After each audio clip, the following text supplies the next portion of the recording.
আসসালামু আলাইকুম। আমি ডক্টর নাজমুল। আজকে আপনাদের সাথে একটা রোগ নিয়ে আলোচনা করব। রোগের লক্ষণটা কি? রোগের লক্ষণটা হচ্ছে আপনারা দেখবেন যখন কিনা এই রোগটা আক্রান্ত হবে আপনাদের বিড়ালের পায়ের পাতাটা আর লাল থাকবে না। মানে ওইখানে রক্ত চলাচলটা কিরকম বোঝা যায় কিন্তু। নাকের যে অংশটা আছে আর পায়ের যে একদম পাতাটা আছে, বিড়ালের এই জায়গাগুলোতে তো কোনো লোম না থাকার কারণে যেই বিড়ালগুলো একটু হেলদি বা যাদের বডিতে প্রচুর পরিমাণে রক্ত আছে, ওই রক্তের জিনিসটা আল্টিমেটলি ওই জায়গা থেকে খুব ভালো মতো বোঝা যায়। এখন আপনি খেয়াল করবেন কি এই রোগটা হইলে ওর পায়ের ওই জায়গাটাও সাদা হয়ে যায় এবং ওই নাকের যে অংশটা আলটিমেটলি পশম নেয় নাকের সামনের, ওই অংশটাও একটা ফ্যাকাশে সাদার মতো হয়ে যায়। আর সাথে খাওয়া দাওয়া বন্ধ করে দেয়, দুর্বলতা দেখা দেয়। এই কন্ডিশনটা বা এই রোগটাকে আমরা সাধারণত এনিমিয়া নামে নামকরণ করি, মানে রক্তশূন্যতার যে অবস্থা। এখন চলুন আগে জেনে নিই কেন এই রক্তশূন্যতার অবস্থাটা তৈরি হয় বা এনিমিয়ার কেন এই রোগটা তৈরি হয়। একদম মেইন কারণ যেটা, মানে যেটা 100%ই বলা যায় যেটার জন্য হয়ে থাকে, সেইটা হচ্ছে কৃমির জন্য হয়ে থাকে। আপনি আপনার বিড়ালটাকে যা খাওয়ান, ওই খাবারের থেকে একটা নির্দিষ্ট পরিমাণ পোর্শন ওই কৃমিগুলো আলটিমেটলি নিয়ে নিচ্ছে। যার কারণে আপনি হয়তো বা প্রচুর পরিমাণে খাবার দিতেছেন, কিন্তু ওই পুরো খাবারের নিউট্রিয়েন্টগুলো ওর বডি পাইতেছে না। ওর বডি এই জন্য রক্তশূন্যতায় পড়ে যাচ্ছে, কারণ ওর ওই জায়গার থেকে একটা রেডিমেড নিউট্রিয়েন্ট ওই কৃমিগুলো কিন্তু বেশিরভাগ অংশটাই শুষে নিয়ে যাচ্ছে। যার কারণে আপনার পোষা প্রাণীটা খুব কম পরিমাণ নিউট্রিয়েন্ট তার বডির মধ্যে সাপ্লাই আকারে পাচ্ছে। এখন নিউট্রিয়েন্ট যেহেতু কম পাইছে, তার মানে রক্ত কী হবে, খুব অল্প পরিমাণে উৎপন্ন হবে। এই জন্যই কিন্তু পায়ের নিচের পাতা বা লোমের ওই নাকের সামনের লোমবিহীন অংশটা আলটিমেটলি একটা সাদা ফ্যাকাশের মতো ভাব দেখা দেয়।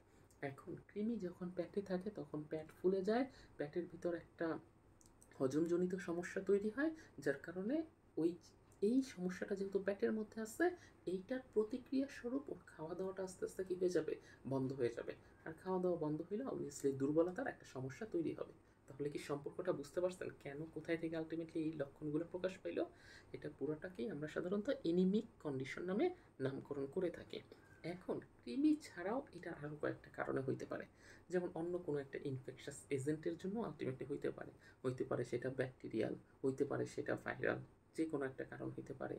আর যেই কারণগুলো খুবই সামান্য, মানে হাতে গোনা পাওয়াই যায় না, সেটা হচ্ছে ওর রক্তনালীতে যদি কোনো কারণে ব্লক থাকে, ওর যদি নিউরোলজিক্যাল কোনো সমস্যা থাকে, ওর মস্তিষ্কে কোনো আঘাত পাইছে যার কারণে সার্কুলেশনটা বডিতে ঠিকঠাক মতো হচ্ছে না, এইসব কারণেও সাধারণত মাঝে মধ্যে দেখতে পাওয়া যায় যে পায়ের এই পাতার ওই অংশগুলোতে খুব ভালো কি হচ্ছে না, ব্লাড সার্কুলেশন আলটিমেটলি হচ্ছে না, এই জন্য সাদা হয়ে যাচ্ছে।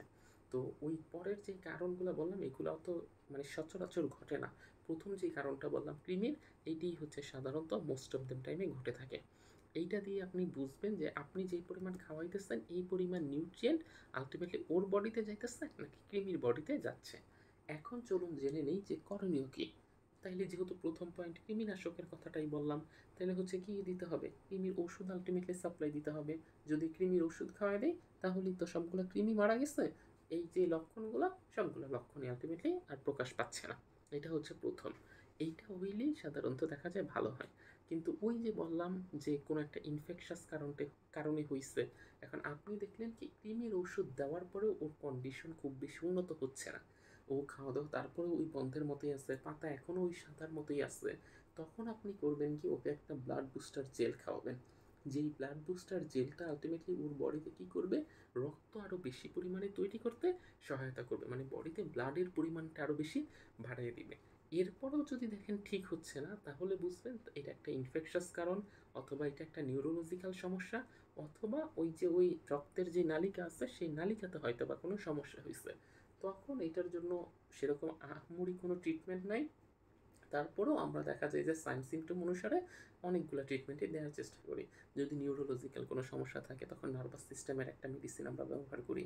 যদি ইনফেকশাস কোনো কারণে হয়ে থাকে তাহলে আমরা অ্যান্টিবায়োটিক ট্রিটমেন্ট এখানে ব্যবহার করার চেষ্টা করি এইভাবেই। আর সাথে ওকে হচ্ছে বাহির থেকে তখন স্যালাইন দিই, আর ওর যে পুষ্টি উপাদানগুলো এগুলো সবগুলো বাহির থেকেই সরবরাহের চেষ্টা করি।